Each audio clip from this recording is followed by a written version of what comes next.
감정이란 말이 좀 어려워 보입니다만은 그렇게 어려운 것이 아닙니다. 우리 인간에게 그 감정이라는 게 있고 욕심이라는 게, 욕망이라는 게 있는데요. 이 욕망이나 감정은 우리가 쉽게 소위 컨트롤이 할 수가 없어요. 생각은 뭐 우리가 자유롭게 할 수 있고 또 결정도 할 수가 있지만은 감정이라는 건 충동적이고 욕망이라는 것도 속에서 막 우러나는 거기 때문에 그게 잘 제어가 되질 않습니다. 그런데 그걸 제어하는 것을 그 절제라 그렇게 하는데요. 그러나 감정이나 이 욕심 이게 전혀 그 나쁜 것은 아니에요. 제가 이런 예를 한번 들어보겠습니다. 가령 강 상류에 큰 댐이 있다고 그럽시다.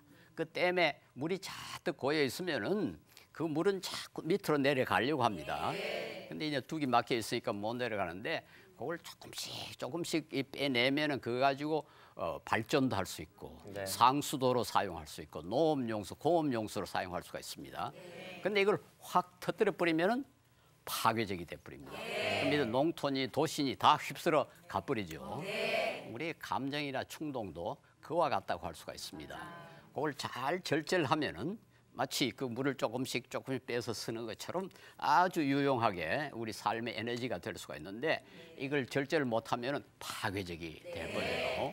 그래서 이 절제라는 것이 우리 삶에 있어서 엄청나게 중요하다 하는 것을 알 수가 있습니다.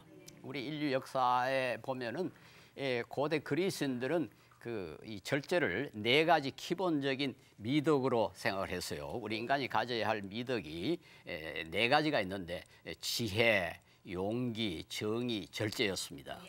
그래서 그 시대의 절제를 매우 중요시했고 특별히 그리스인들은 이 감정이나 욕망이나 이런 걸 아주 부정적으로 봤어요. 그래가지고 감정에 따라서 행동하는 사람은 아주 하급 인간으로 취급을 했습니다. 그리고 고급 인간은 절제를 철저히 잘하는 그런 사람이다.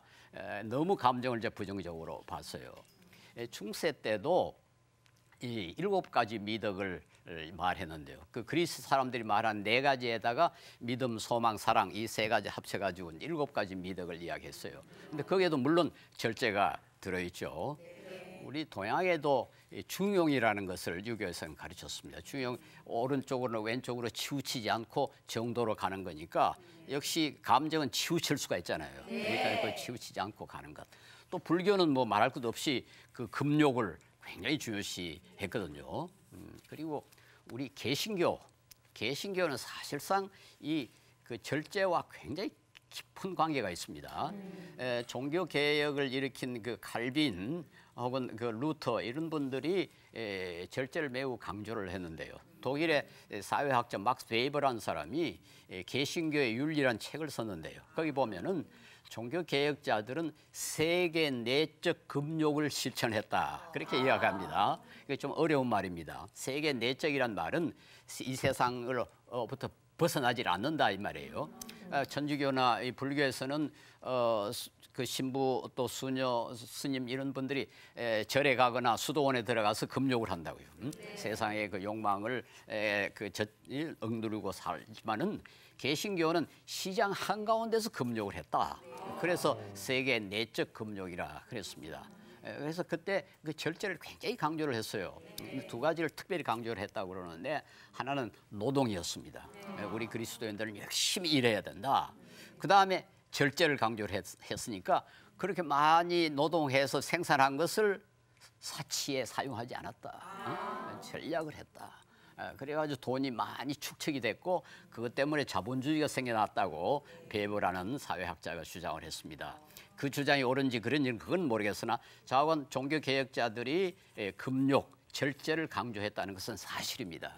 그래서 이 유럽에 가면은 지금도 개신교를 믿는 나라들에는 이 절제 전통이 아직까지 남아 있어요. 예를 들어서 유럽에 가면은 라인강이라는 강이 있는데 그 강 북쪽이 대개 개신교 국가들이고 강 남쪽이 천주교 국가들입니다. 그런데 음식 맛이 하늘과 땅 차이예요. 하여튼 딱 강을 건너면은 북쪽은 지독하게 맛이 없어요.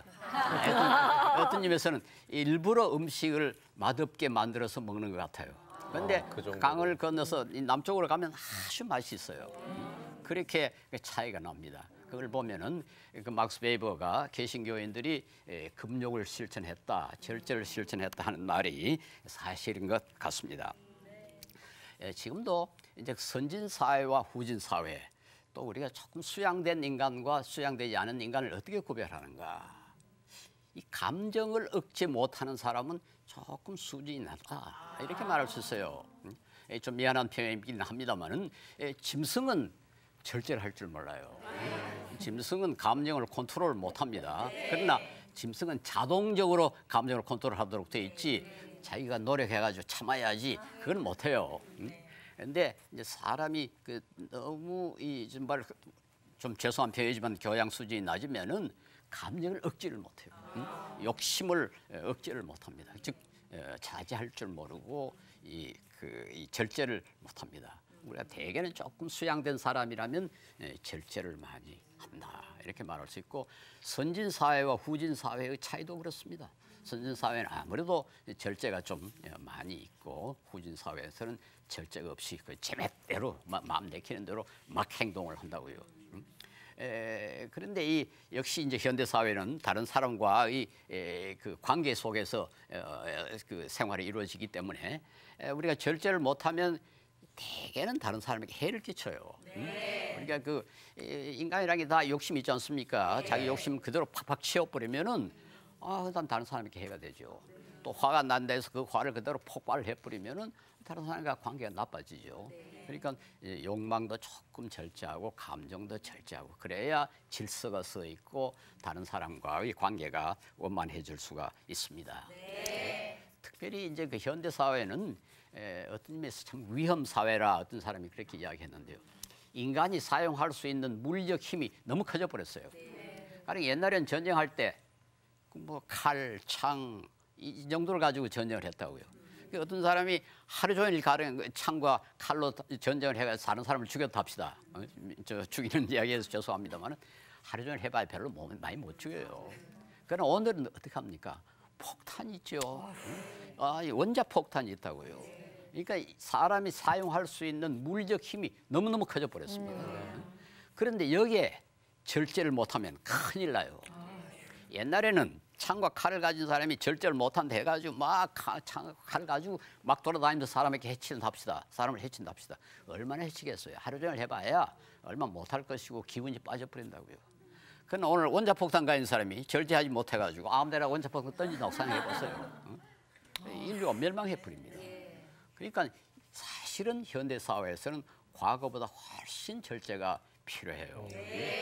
옛날에 달구지 몰고 다니는 사람이 절제를 못한다 합시다. 그럼 뭐 큰 사고가 안 나요. 그런데 버스 모는 사람이 화가 나가지고 한번 들었다 밀어버리면은 큰일 납니다. 그러니까 사실은 과거보다 현대 절제가 더 필요한데, 근데 이 사회가 이상하게 절제를 그렇게 강조를 하지를 않아요. 그래가지고 지금 사고가 너무너무 많이 나는 겁니다. 그리고 불필요하게 다른 사람들이 고통을 너무 많이 겪습니다. 근데 현대 사회에서 이제 그 사람들의 욕심이랄까요, 절제를 못하는 것이 뭘까? 가장 현대인이 좋아하는 게 뭐냐? 두 가지입니다. 쾌락. 뭐 재밌다 하면 뭐 그게 끝이에요. 아이들한테 뭐 물어보면은 그거 왜 하느냐? 재밌잖아요. 그게 끝이에요. 왜 재밌어야 되느냐? 그건 이제 그 이상 질문을 말이 안 됩니다. 재밌다는 게 최후의 목적이에요. 모든 인간은 쾌락을 좋아합니다만은 특별히 현대인이 너무 이 쾌락에 탐닉을 하고 있어요. 그런데 옛날에는 그 즐거운 것이 뭐 여러 가지 방법으로 즐거움을 누릴 수 있게 됐습니다만 현대인은 돈이 필요해요. 이상하게 현대는 이 돈이 있어야 즐길 수가 있게 이렇게 만들어지고 말았습니다. 그러니까 이제는 뭘 좋아하는가? 이게 돈을 좋아하게 되었다고요. 그래서 오늘 저는 사실은 여러 가지 그 절제 전략을 이야기하겠습니다. 특별히 돈에 대한 절제에 대해서 이야기를 하겠어요. 아마 별로 인기가 없는 강의가 될 겁니다. 왜냐하면 현대인들이 돈을 너무 좋아해요. 그래서 돈 절제하라면은 이거 그 강의 안 들었으면 좋았을 걸, 좀 그렇게 될 가능성이 상당히 많은데요. 그러나 이건 상당히 중요합니다. 오늘날 이 돈이 우상이 되고 말았어요. 옛날에는 돈 가지고 살 수 없는 게 많았습니다. 뭐 예를 들어서 뭐 사랑, 그게 뭐 돈하고 아무 관계 없죠. 그 옛날에는 무슨 이 지식도 돈하고는 관계 없었습니다. 자기 열심히 공부하면 얻는 거고요. 그런데 요즘은요, 돈 없으면 장가도 못 간다 그래요. 이게 참 큰일이죠. 요즘은 뭐 돈 없으면은 뭐 대학에도 못 간다 그래요. 나는 뭐 굉장히 가난했지만은 고등학교 때부터 돈을 벌어가면서 공부를 했지만 그래도 대학에 갈 수 있었어요. 그때는 공부하는데 그렇게 돈이 많이 필요하지 않았는데 요즘은 뭐 과외니 뭐니 해가지고 돈 없으면 대학도 못 가는 이런 시대가 되고 말았습니다. 미국 같은 나라는 돈 없으면 대통령 못 합니다. 우리나라도 지금 점점 그렇게 돼가고 있잖아요. 그래서 이제 돈은 모든 가치를 다 가질 수 있는 하나의 수단이 돼버렸어요. 만능 수단이 되고 말았습니다. 그러니까 사람들이 지금 돈에 미쳐 있어요. 심지어 교회조차도, 기독교인들조차도 돈에 우상을 섬기고 있어요. 우상이라는 게 뭐 단순히 눈에 보이는 것만이 우상이 아닙니다. 뭐 하나님 아닌 것을 하나님 자리에 앉혀서 하나님만큼 중요하게 생각하거나 그보다 더 중요하게 생각하면 그게 우상이에요. 그런데 현대 많은 교회 그리스도인이 돈의 우상을 섬깁니다. 하나님은 나한테 돈 벌어다 주는 하나의 심부름꾼처럼 생각하는 경우가 많아요. 예수 잘 믿으면 돈 많이 번다. 그러면 뭐가 더 중요합니까? 예수 잘 믿는 게 중요합니까? 돈 버는 게 더 중요합니까? 어느 게 목적이에요? 참 큰일이죠. 그래서 이 돈에 대해서 우리가 좀 심각하게 생각해야 되지 않나 싶어요. 그 인간의 욕심과 돈에 대해서 아주 그 재밌는 그런 이론이 있습니다. 영국의 철학자 존 로크라는 사람이 돈에 대해서 그 글을 썼는데요. 옛날에 돈이 없었을 때는 사람들이 어떻게 했는가? 가령 농사를 지어가지고 식량을 만들어야 될 거 아닙니까? 우리가 먹어야 됐는데 옛날에 돈이 없을 때는 사람들이 곡식을 어느 정도만 추수를 했는가 하니까 자기 식구들이 1년 먹을 것만큼만 추수를 했대요. 왜냐하면은 그보다 더 많이 하면은 썩어버리니까. 이걸 뭐 어떡할 도리 없잖아요. 썩어버리니까 꼭 자기에게 필요한 만큼만 추수를 했습니다. 또 옷도 자기 식구들이 입을 만큼만 길쌈을 했대요. 그런데 돈이 생겨나니까 어떤 문제가 생기느냐? 이걸 다른 거로 바꿀 수가 있게 됐다. 돈하고. 그러니까 이게 그래서 그 로크가 아주 재미있는 표현을 썼어요. 썩지 아니하는 재산, 그렇게 돈을 불렀어요. 사실은 그때 돈이 금이나 은이나 이런 거로 만든 건 그 썩지 않거든요. 이래가지고는 이제는 농사를 지을 때 자기 식구가 먹을 만큼만 지은 게 아니라 조금 더 져가지고 그걸 다른 사람에게 판단 말이에요. 그러니까 돈을 가져 넣습니다. 돈은 안 썩으니까 이게 얼마인지 먹을 수 있잖아요. 그러니까 그 이듬해는 좀 더 많이 해가 돈을 더 살 수 있습니다. 그리고 나중에 혹시 식량이 떨어지면 이 돈 가지고 또 살 수가 있으니까 편리하잖아요. 그래가지고 점점 더 돈을 많이 쌓기 시작하는 거예요. 근데 이제 나중에 돈도 훔쳐갈 수 있으니까 금이니 은이거든 누가 훔쳐갈 수 있으니까 좀 더 편리한 게 없느냐. 그래가지고 나는 금을 이만큼 가지고 있다는 증명서가 있으면 되지 않느냐. 그게 지폐입니다. 지폐. 처음에는 지폐라는 것이 태왕권열에서 금과 바꿀 수 있게 돼 있었어요. 이 돈을 찍을 때 또 금의 양만큼만 돈을 찍었습니다. 그러니까 언제든지 이 돈을 가지고 은행에 가면 금을 바꿔올 수가 있어요. 그래서 그러니까 돈이 한없이 찍어낼 수는 없죠. 금이 있어야 돈을 찍으니까요. 그렇잖아요. 그러다가 얼마 전에 미국의 닉슨 대통령이 태왕권을 없애버렸습니다. 금하고 연결 안 시켜버렸어요. 무조건 찍어요. 그러니까 돈이 뭐 마음대로 좀 찍혀야 하는데 요즘 그것도 가지고 다니까 또 소매치기도 있고 그러니까 불편하니까 좀 더 편리한 게 생겨났어요. 그게 소위 플라스틱 마니라는 거예요. 우리 신용권 그거 가지고 카드 가지고 그건 뭐 별로 잃어버릴 가능성이 없잖아요. 이게 여러분 요즘 뭐 월급 받으면 돈 받습니까? 숫자만 들어와요. 나도 옛날에 월급 받을 때 보니까 나는 돈 한 번 보지를 못했어요. 내 통장에 숫자만 들어와요. 근데 숫자는 이게 뭐 한없이 쌓을 수 있습니다. 000 쫙 붙일 수 있어요. 옛날에는 돈을 한없이 벌 수는 없는데 요즘은 한없이 벌 수가 있어요. 그러니까 인간의 욕심이 한이 없어져 버렸습니다. 그 돈이 없었을 때는 인간의 욕심이 한계가 있었어요. 짐승은 그렇게 욕심을 부리지 않습니다. 여러분 그 사자가 사슴이 잡아 먹는 거 한번 보세요. 몇 놈이 사슴이를 잡아가지고 먹다가 배가 부르면 가버려요. 그대로 먹다가 남는 거 가버려요. 사람 같은 거 어떻게 하겠습니까? 그놈을 냉장고에다 집어넣거나 뭐 포를 뜨거나 지나가는 사람한테 팔아가지고 돈을 가지고 오거나 그럴 거 아니에요. 그러니까 한없이 짐승을 잡으려고 할 거라고요. 근데 사자는 한없이 짐승을 잡질 않아요. 딱 자기 배만 부르면 가버려요. 그럼 그보다 좀 약한 동물이 와서 또 나머지 먹고 뭐 그래가지고 아주 깨끗하게 처리를 하고 그래요. 오늘날 이 돈이 너무너무 큰 문제가 됐습니다. 그래서 이 돈을 절제하지 못하면은 이제는 경쟁이 심각해져요. 이 돈의 가치는 사실은 모든 가치 가운데서 최하급 가치입니다. 최하급 가치라는 이유는 첫째, 돈 좋아하기 위하여 수양할 필요가 없어요. 내가 이 공부를 많이 공부를 열심히 해서 돈을 좋아하게 됐다. 모든 인간은 동물적인 본능으로 돈을 좋아해요. 이 동물적인 본능으로 좋아하는 건 되게 하급 가치입니다. 최고급 가치는 사랑인데요. 사랑은 그게 우리 감정적으로 하는 사랑은 성경이 가르치는 사랑이 아닙니다. 성경이 가르치는 사랑은 아가페라는 사랑인데 의지로 해야 돼요. 내가 원수가 사랑스럽지 않지만은 사랑하는, 그 원수의 이익을 도모하는 그게 성경이 가르치는 사랑인데 그건 아무나 못해요. 그건 상당한 신앙이 있고 정말로 노력을 하고 그래야 그게 사랑할 수 있지. 뭐 아무 소용도 없이 그렇게 사랑하기 안 돼요. 그러나 돈 사랑은 아주 쉽습니다. 누구든지 해요. 그게 하급 가치예요. 둘째로 돈이 하급 가치인 이유는 돈을 추구하면 경쟁이 생겨요.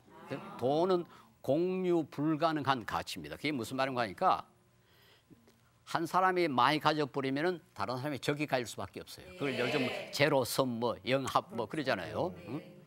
그런데 고급 가치는 같이 가질 수 있어요. 사랑은 아주 고급 가치입니다. 저 손부모가 사랑을 너무 많이 했기 때문에 내가 할 사랑이 없다. 그런 건 없어요. 얼마든지 그 다른 사람이 할 수가 있어요. 또 지혜, 지식도 그렇습니다. 저 녀석이 지식을 너무 많이 가져버려서 내가 가질 지식이 없다. 그렇지 않아요. 다 공유할 수 있어요. 같이 가질 수 있어요. 그런 건 우리가 고급 가치라고 합니다. 왜냐하면 거기에는 경쟁이 없고 갈등이 없어요. 그것 때문에 싸울 필요가 없어요. 사랑 때문에 싸울 필요가 없어요. 그러나 돈 때문에 싸우거든요. 그러니까 하급 가치라고 우리가 보통 말하는 것은 돈, 권력, 명성 이런 게 다 하급 가치입니다. 이건 많이 가져버리면은 다른 사람이 적게 갈 수밖에 없기 때문에 그래요. 그래서 이걸 절제하지 않으면 이런 그 돈에 대한 욕망을 절제하지 않으면은 사회가 어떻게 되겠습니까? 지독하게 경쟁적이 되죠. 지금 우리 한국 사회가 세계에서 제일 경쟁심이 강한 사회입니다. 세계에서 제일 높아요. 그 덕으로 사람들이 열심히 일해가지고 하여튼 세계에서 가장 빨리 발전한 나라입니다. 그 덕은 봤어요. 그러나 불행하게도 사람들이 행복하지를 못해요. 경쟁을 하니까요. 그래서 내가 우리 젊은 학부모들에게 가끔 그런 질문을 합니다. 여러분의 자녀가 학교에 가서 공부를 했는데 성적표를 보니까 75점인데 1등을 했다. 그게 기분이 좋으냐? 95점을 맞았는데 3등을 했다. 그게 기분 좋으냐? 여러분 어디가 더 좋습니까? 70점을 맞아가지고 1등 하는 게 좋아요? 95점 맞아서 3등 하는 게 좋아요? 솔직하게 말해보세요. 1등 하는 거. 당연한 거 아닌가요, 교수님? 걱정하고 싶습니다. 우리 한국인은 거의 대부분 1등. 70점을 맞아도 1등 하는 걸 좋아합니다. 그런데 그 따져보면 정말 말이 안 됩니다. 70점 맞았다는 공부 제대로 못했다는 거거든요. 그럼 학교에 그 공부하러 갔지 1등 하러 간 거 아니잖아요. 그런데 우리 한국은 이런 그 분위기가 지배적이에요. 근데 제가 물론 조사는 안 해봤습니다만 서양에는 절대로 그러지는 않을 겁니다. 95점이 훨씬 낫지. 학교 가서 제대로 공부했다는 거 아니냐. 학교에 공부하러 가는 거지 어디 1등 하러 가는 거냐. 근데 우리는 너무너무 이 경쟁이 심해요. 이제 경쟁이 심해진 이유, 이게 뭐 서로 어느 게 뭔 이유고 어느 게 결과인지 잘 모르겠으나 하여튼 돈을 좋아하는 것과 경쟁이 강한 것은 서로 맞물려 있습니다. 돈이 하급 가치이기 때문에 사람들이 돈을 좋아하면은 자연히 경쟁적이 되고 경쟁적이 되니까 또 돈을 좋아하고 그렇게 아닌가. 거기다가 이 돈이라는 게 점점 이제 모든 가치를 다 바꿀 수 있는 모든 가치를 바꿀 수 있는 만능의 수단이 돼버렸기 때문에 이제는 뭐 우선 돈부터 벌어보자. 어떤 부자들 보자고 왜 당신 그렇게 돈 벌려고 합니까? 그렇게 물어보면요. 돈이 목적은 아닙니다. 내가 돈을 좀 벌어가지고 어느 정도 되면은 이것도 하고 저것도 하고 그렇게 합니다. 그렇게 사람도 한다고요. 그런데 그 하는 거 거의 못 봤어요. 거의 대부분 조금 더 벌어야 됩니다. 조금 더 벌어야 됩니다. 이래가지고 나중에 끝이 없어져 버립니다. 그래서 다 이게 참 불행한 우리 한국이 아주 불행한 그런 나라가 되고 말았는데요. 이제는 조금 절제를 해야 된다. 절제라는 것은 이 전략과 절제에 대해서 좀 물어보는 사람들이 들어 있는데요. 절제라는 건 욕망, 감정 이걸 좀 억누르는 거고 전략은 뭐 아끼는 겁니다. 우리가 쓰는 것을 아끼는 것. 물론 이제 전략하려면 절제가 필요하죠. 그러니까 전략은 절제의 한 부분인데 특별히 우리가 시간이라든가 돈이라든가 물건이라든가 우리가 쓸 수 있는 것을 조금 아끼는 것. 이걸 전략이라 그러고 그렇게 하는 내 마음, 나의 쓰는 방식을 할까요? 나의 태도 이런 것을 우리가 절제라 그렇게 이야기를 합니다. 그래서 저는 우선 우리가 조금 이 절제를 해야 행복할 수가 있다. 행복이라는 게 우리가 뭐 복잡하게 그 정의할 수도 있지만은 아주 간단하게 정의할 수 있습니다. 자기가 나 요거만 했으면 좋겠다. 그 도달하면 행복해요.